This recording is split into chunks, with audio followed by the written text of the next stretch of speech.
hope this works. It does look like it work. I'm just going to turn this all the way up. I'm going to talk about the fear of relationships, the fear of the fear that you connect to something higher. So this is definitely a video and a live for people who are not in relationships, or who are in relationships but tend to fall out of love very quickly, or have issues in love, or fear that things will fail, or jealousy, or just in fact that so many people out there are not entering any relationships. They fear it too much. I still believe that our soul and our mind and our body are all connected. And so when we don't thrive in love, we are not allowing love in our life, and we're not allowing connection. I want to tell a story and share a story about someone close to me. Used to be never entering relationships for the sake of maybe it created pain. So a lot of people don't go into relationships because there's so much pain associated with it. And a lot of people don't know how to find comfort in a relationship. They find that they have to compromise a lot. So the story I want to share is, like I said, someone close to me. And and you can participate in the comments down below. This is things that I also help with in coaching. So if you want to know more about my coaching, you can always comment coaching in any of my videos. Just comment coaching and I'll send you a link to booking, and also to gain more knowledge of what you can do. But yeah, I see a lot of people saying this, more or less. Let's pretend I'm saying it for the friend that I know. I don't want any relationship. I don't think relationships are good because, like, how can I trust that they're not idiots? How can I trust that this person, whoever I end in a relationship with, have any awareness of who I am? Or maybe they will hurt me. Maybe I can't trust them. Maybe they'll be unfaithful. Maybe, the relationship probably will end at some point, because, how can I trust it won't end? And the person is right. So she chose to be single because she was believing that if she found someone, it probably will end up with her being single anyways. So she didn't put any effort into connecting, to loving other people, and even opening up. Because a lot of people don't end in relationships because they don't open up, or they start dating, but they never open up. They expect the other person to open up. And so that's a big issue, actually, that you don't give a part of yourself. Because what is love? Is love something you just take? It's something that someone else gives to you, and then you take it and you keep it, and then you're good? No, it's usually something that you share. It's like a journey that you share with someone. It's a connection to someone. It's an open-heartedness towards someone, a trust. But how can I trust not to be hurt? And you're right, you can't. There's only one thing you can trust, and there's only one thing you can be super sure of in your life, is that you can't be sure of anything. And so a lot of people live from that, and they're like, no, but I don't want to step into a relationship because if I can't trust them, then what's the purpose of it? But the fact is, you will never get close in a relationship if you don't open up. You will never get the real love. It's like the typical cliche thing of you will never love anyone if you don't love yourself first. And that sounds very egotistic for a lot of people, especially recovering pleasers, as I call them, or how can I call them, healers as well. Someone who, maybe this resonates with you, someone who somehow has always maybe grew up in a family dynamic where they always was trying to please the parent, either one of them, and trying to be a good girl or a good boy and please them. And every time there was an issue or some drama in the family, you would be first to take responsibility. If this resonates with you, maybe if something goes wrong in a friendship or in a family, and you think, oh, was it me? Did I do something? It was probably me. I should probably have done it in a different way. You're probably also a recovering healer. So I'm actually going to bring this out of this one here. if I can, because it feels better sitting with it like this. Let me know if you still hear me and all. Yeah, so I think a lot of people just don't understand that they are pleasing someone else in a relationship, and to become the right person for the other person, like pleasing them so much that you will lose yourself. But in fact, this my friend I'm talking about that kept thinking that she could only get love from herself. She could only trust herself, and she might be right. You know, it has been serving her for so long, and she didn't date anyone. And every time there was a date or something, she was already pessimistic. Nah, he's probably an idiot. He's probably like, why is he saying this thing? He says he likes me, and he says that I look good. Like, why is he saying these things? I don't understand. And it's the distrust of someone, because that's a very easy question. Why would he say that he likes you, that you're beautiful? Probably because he thinks you're beautiful or that you're nice or something like that. But she would say, but no, but isn't it strange? Why would he say something like that? No, it's not strange. It's just because you don't love yourself. So when you hear that someone else loves you, you're like, oh, there's two ways of dealing with it, right? One way would be like, I can't believe someone loves me. Wow. Like, I should love them back. Like, I should try to show them interest and maybe just be in the relationship because he wants me. And I'm not used to anyone wanting me. So I'll just be in that relationship so that he, you know, I can get that love, because it feels really good to be loved by someone else, that someone really likes you that much. But in fact, if you're in a relationship because that other person loves you and you're not really in love with them, and you don't, maybe you love them a little bit, but you're not over the moon about it. I'm not talking about people who've been in a relationship for a long time, but I'm talking about people who just maybe been together for a few years or even less. And the fact is that you probably don't love yourself enough. And when I'm saying enough, you don't practice telling yourself these lovely things, like what type of, like, praising yourself. A lot of people don't praise themselves, and so they end in a loving relationship, and they don't understand how to love this other person back, other than repeating something back to them, but then maybe not feeling it as much. And so they'll end up being in a relationship because it feels good, and not because they're actually in it with their soul, with their body, with their mind. They're in it because it feels good right now, and it makes them feel less lonely. And the funny thing is with people that don't go into relationships or don't go on dates, because it might not end good, or it might be an issue at some point, very often they choose to be alone in the fear of being alone. So it kind of is very contradicting. So they will be in a relationship in the fear of being alone, so they're in the relationship. But other people tend to not go into a relationship because they feel lonesome or lonely by just being in a relationship, well, being without a relationship. I hope you can follow me here. But there's two types of people: those who are always in a relationship because they have fear of being alone, or those who never step into a relationship fearing they will feel lonely if the other person is not good enough or won't treat them well, because they have a hard time opening up. And the first step to any relationship is with deep connection. If most people long for deep connection, and the first step, I would say, is always opening up. Yes, allow yourself to be vulnerable. Allow yourself to be hurt. If you don't allow yourself, like if you don't take a risk, what worth does it have? There's no worth in something when there's no risk.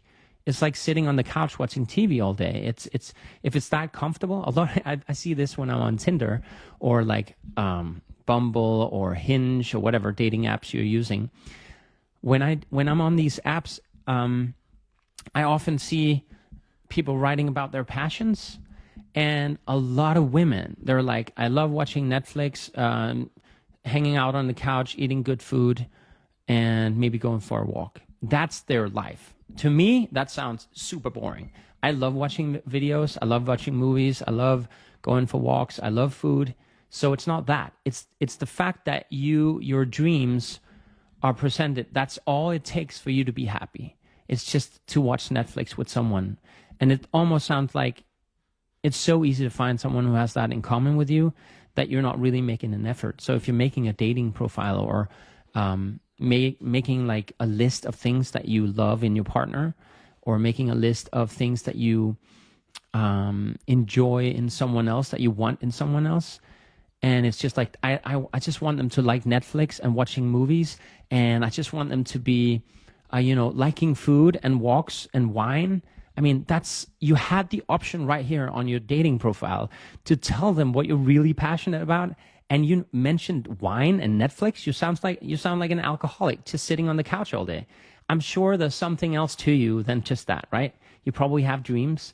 I mean, I have so many dreams that I can't decide. I'm like in a mindset of I don't know what to choose because there's so many things I want to present.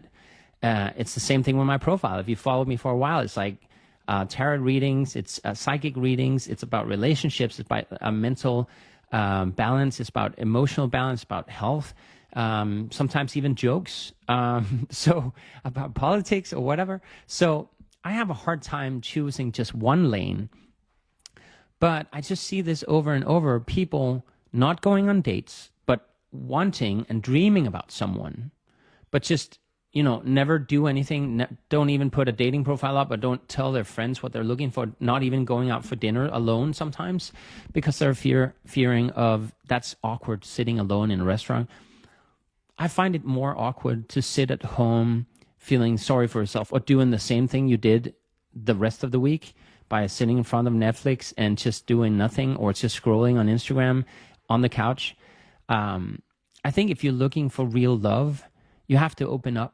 And I'm not saying have to, you can do whatever you want. But I say, if you really want deep love and deep connection, you have to show yourself at first, and then others, who you really are to get deep love, to get loved, to understand love. You need to be that. And it really resonates with me on a spiritual level. You will not attract anything if you're not already living that.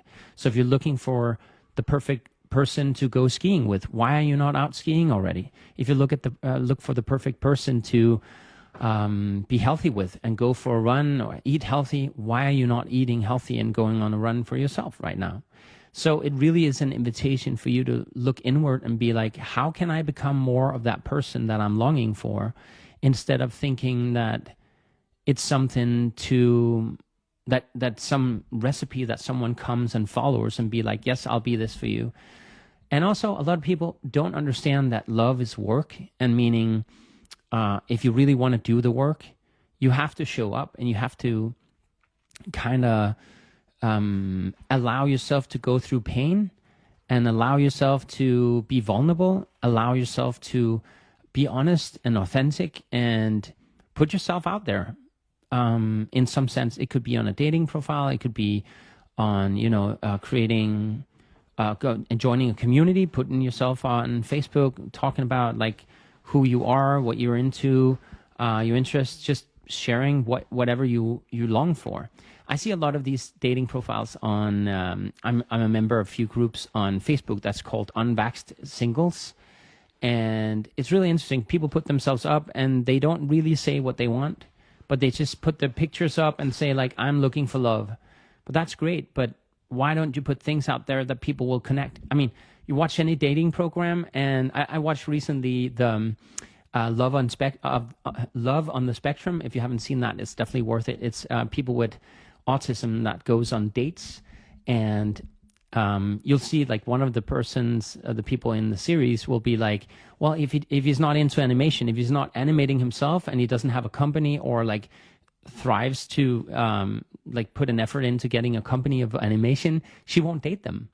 And I mean, she has a dream of these goals, and I guess at some point you lower your goals. And if you're like, okay, he has to have this and this and that, sure, it's good to compromise a little bit, but I don't think you should do it in the beginning. You shouldn't compromise in the beginning. You should definitely give people a chance, because you don't know what you come with. And they could be like, oh, you like vegetarian food, but that's super annoying. But I like 99% of you except that.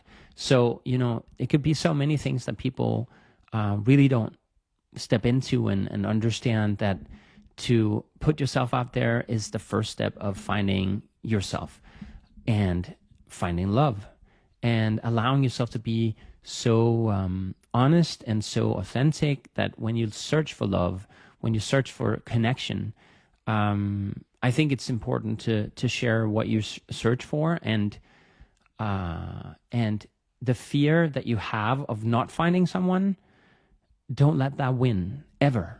Don't ever let that win. The discrediting of life's weird circumstances, the fact that you just here on earth, the chances of that happening is so tiny.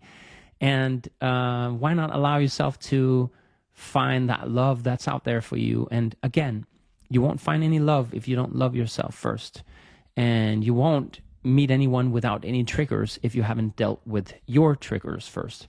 One of my things that I think is important is that if I was to find my one and only and one true only, or whatever you say, I would say one of the things that I'm looking for is definitely someone that's emotionally balanced. They've been through a lot of crap probably, but they are aware of it. They have full awareness. They know what they feel when they feel it.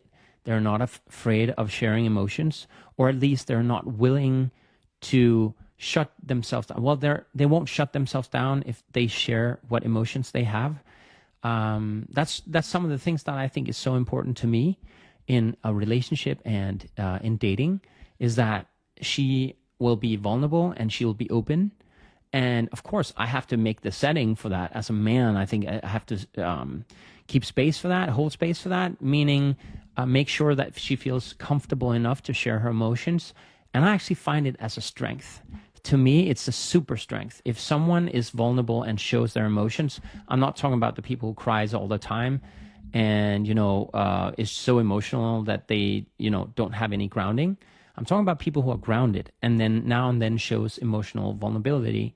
I think that's really important because it shows my place as well as a man. How can I hold space for her and how can I serve her and her highest and best good? So in love, I find it really important to allow a woman's emotion to fill the room. And if she has a period, it's okay that she has a lot of emotions.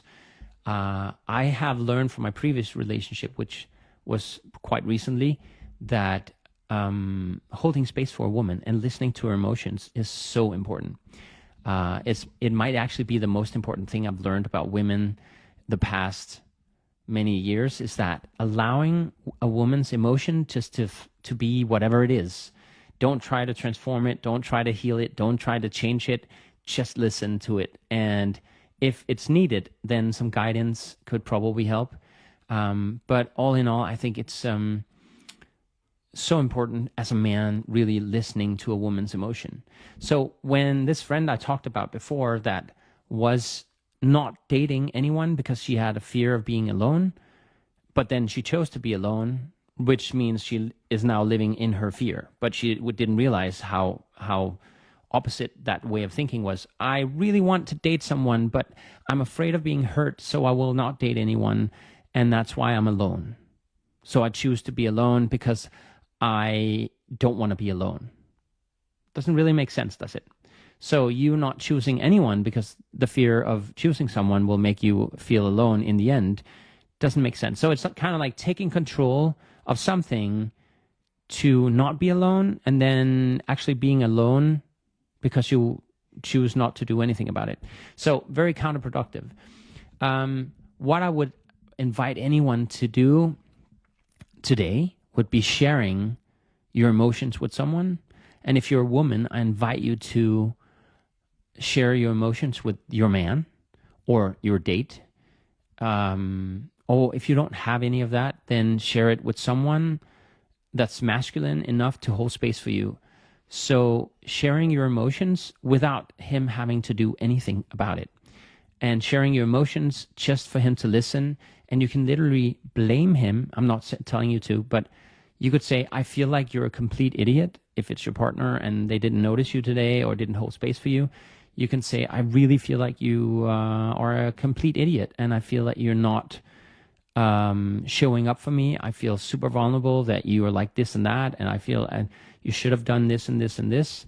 And as a man, I recommend all men out there to be, thank you for sharing that. I'm so sorry you feel that way. I can't imagine how that feels for you to feel that I wasn't showing up for you and that it wasn't holding space for you.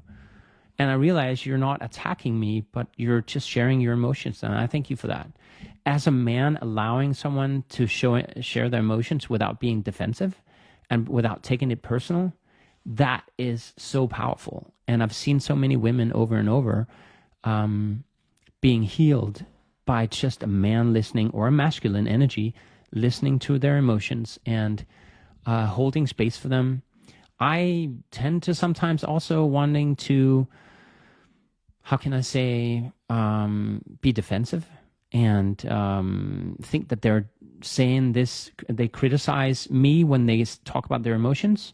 But noticing the difference of someone saying, you're an idiot, you are fucked up, you're not good enough, you are blah, blah, blah. And them saying, I feel you're an idiot. When you did that, I was so sad. And when you didn't do this, that frustrated me so much. And I'm so angry at you, or I'm so frustrated with you. That's okay. It's just emotions. And I know a lot of people react to their emotions. Recently, I had a connection with someone, and she reacted a lot to her emotions. Every time they were up, she was reacting to be like over the moon and happy about it. And then when she didn't feel good, she was like low and being like, we shouldn't be together. This is not working for me. I'm falling for you. I shouldn't be doing that. And so as she went on, her emotions went up and down. And I totally understand that. But the difference is reacting to it is not healthy.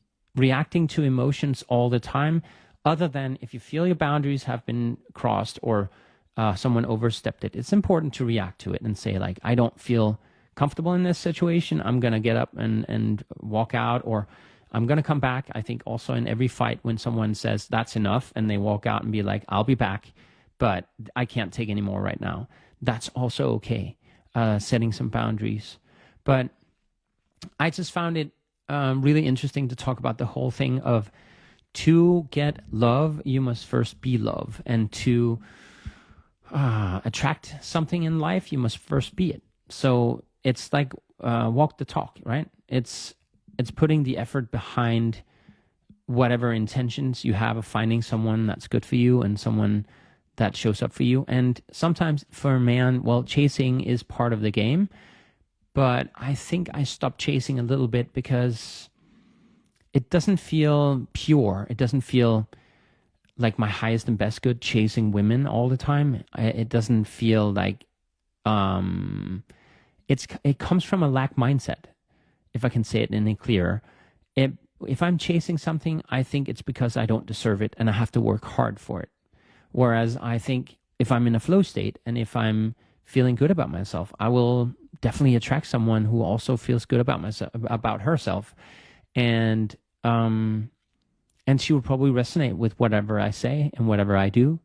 And I find that more important than just chasing. I think chasing is super exciting. If it's something that excites you, for sure. If you're driven by chasing someone, either like even if you're a woman or a man, it doesn't matter. If you feel like chasing, I wanted to ask yourself, am I chasing because it's fun, or am I chasing because I'm afraid I'm not gonna win this person over?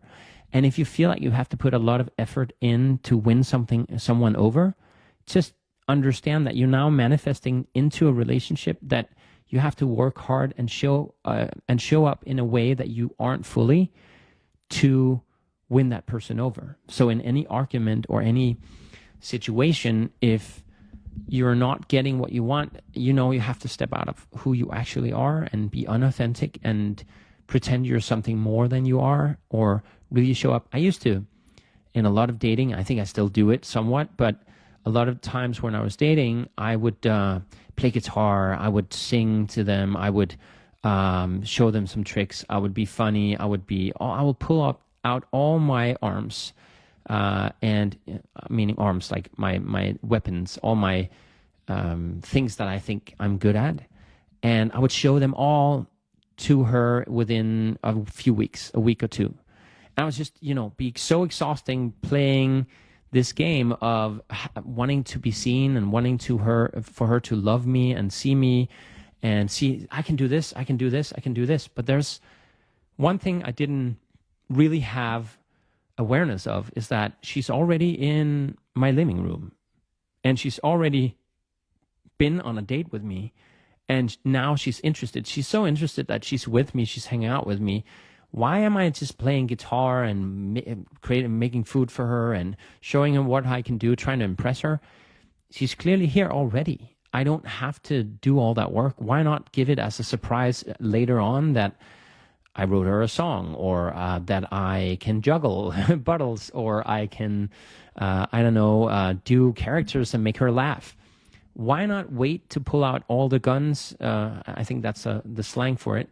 But I think that's more healthy, because if I have to show everything I've got in a very short time, and she's interested in all the things I can do, but she wasn't initially interested in who I am, because she doesn't know me, of course. But from what I've shown her yet until now, if she's not interested in that, maybe chasing her isn't the best idea, because that just shows the potential relationship that I have to show up all the time to impress her. And I'm sure we do this all the time in nature. Like birds do this, tigers, all kinds of animals try to impress the other partner in some sense or another. So I think it's very natural. That's why people have tattoos, put on nice clothes, put on makeup, dress up, make their hair look nice. It's because we want to impress other people. And that makes sense. That's how we find mates, and that's how we mate in general. That's how we find a partner. But I do think it's stepping out of yourself, trying to impress someone. It comes from a mindset to me. It comes from a mindset that I have to do all these things, because if I don't, you won't like me. And I'm not saying someone comes along and they just likes you for your looks. Well, that's maybe not healthy either, because if they don't like your personality, then what is there actually? So I'm just saying that if you don't put so much effort in it all the time that you tire yourself, and I'm definitely talking to the healers out there and to the pleasers out there, you're good enough as you are, and you don't have to make such an effort just to be loved. Because that's gonna just attract conditional love, right? It's just gonna make it conditional, and that's just super sad, because now you only attract conditional love. I was just in a relationship like that. I was good enough when I did things that she liked, and when I did things to impress her or I thought she liked, she would say like, but that's not good enough. You should do it this way and this way and this way. And that just turned that love into conditional love. And guess what? I grew up with conditional love. So of course I was attracted to that. She had traits that seemed like a narcissist, and clearly had some clear narcissistic traits. But I just want to say that if you're in a situation where you have to do something to be good enough, maybe that place isn't good enough for you to be.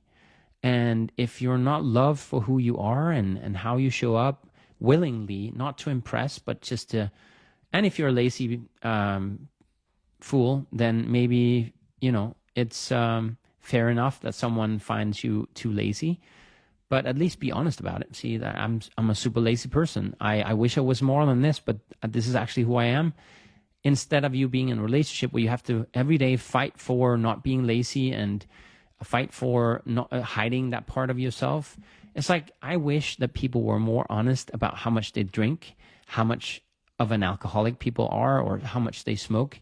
Instead of trying to impress someone by it, I try to impress someone by not sharing my age, because I for sure was pretty sure that she wouldn't date me if she knew my age.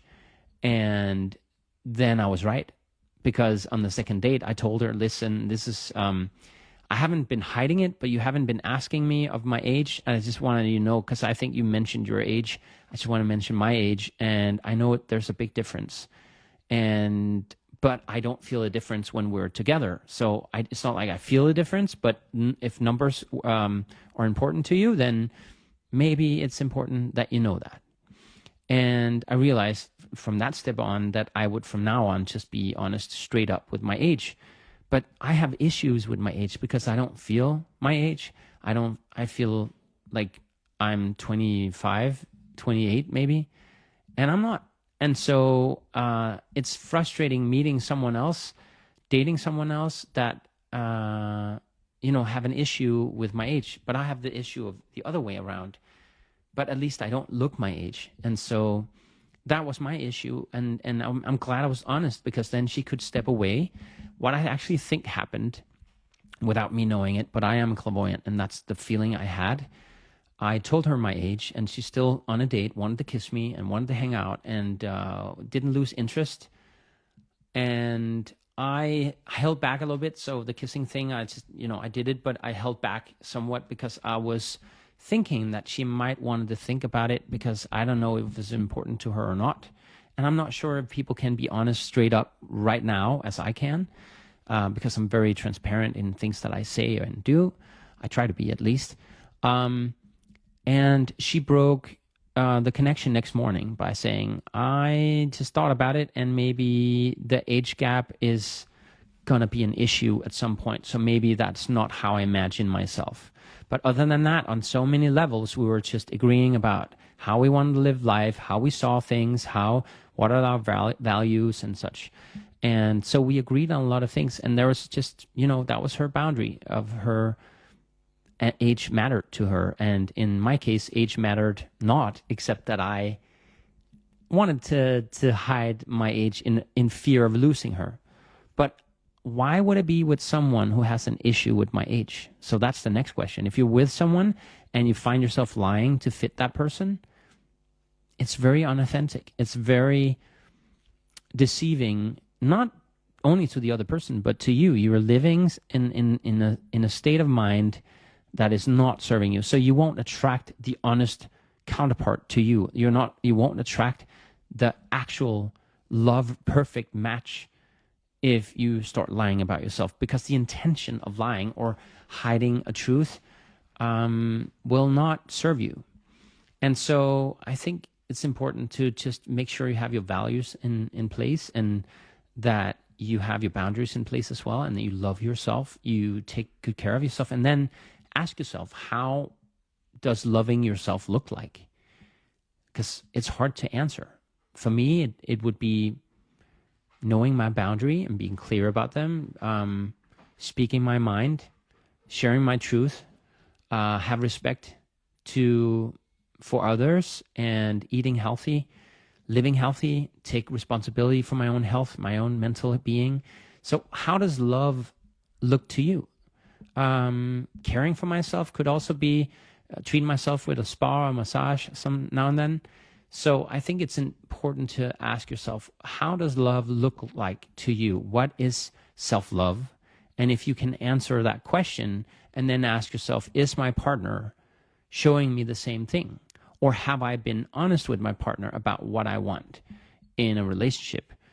Or you can say, well, I kind of told him or her, but she or he didn't really respond, or didn't show up. And maybe you should repeat it, because honesty is so important. And even Evelyn in the comments says honesty is the best way to start and leave the physical aspect till you figure the first step.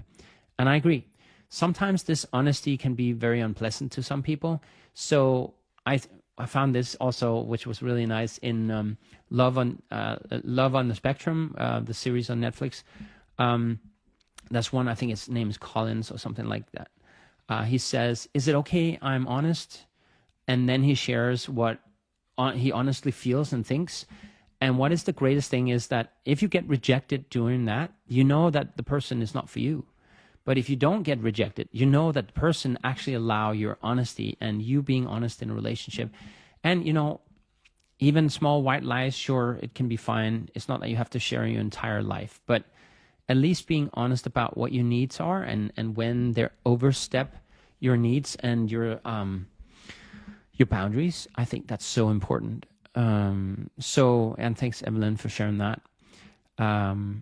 So when we're honest and we're grateful and we're authentic, this is when we're living our highest life. This is when you're utmost connected to the divine, whatever, God or universe or whatever you believe in. Because honesty and authenticity sets you free from lies and trying to impress others, and it doesn't come from a lack mindset. So it comes from a very enriched, powerful, how can I say it? It's like almost a superhero power. If you allow yourself to be honest, then it's insane what you can do in life. It's just like all the things you are, you attract.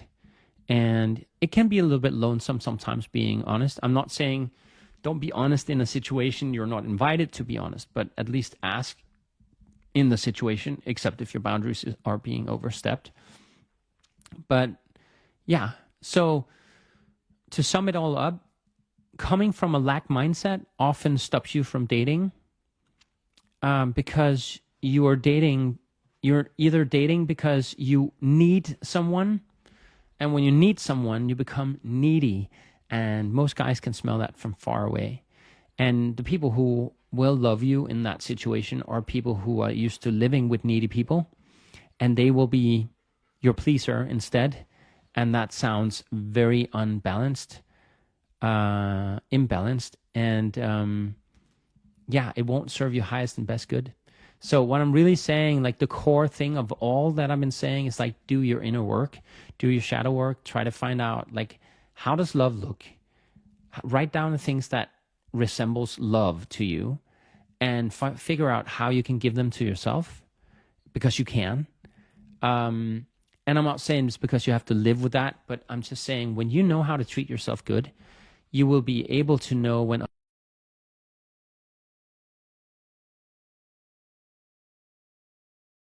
poor connection. There we go. Guys, that's it for me. If you have anything you want to share that I've said, or any questions, please share them in the comments or send me a direct message. Just be aware of that when you send me a direct message, I get so many messages. I'm not trying to be like rude or anything, but I had to put an AI in to reply to most of it. So the best thing would be connecting to me through a coaching session. And I actually have a tryout version that's super cheap right now. It's only gonna get more pricey. I think it's $33, and you get me for half an hour to around 40 minutes, depending on what we talk about. And if there's something you want me to look at spiritually, emotionally, connect to, because that's my ability, is that I can connect to your emotions as well and get messages for you and find out what can heal your situation, what can make it better.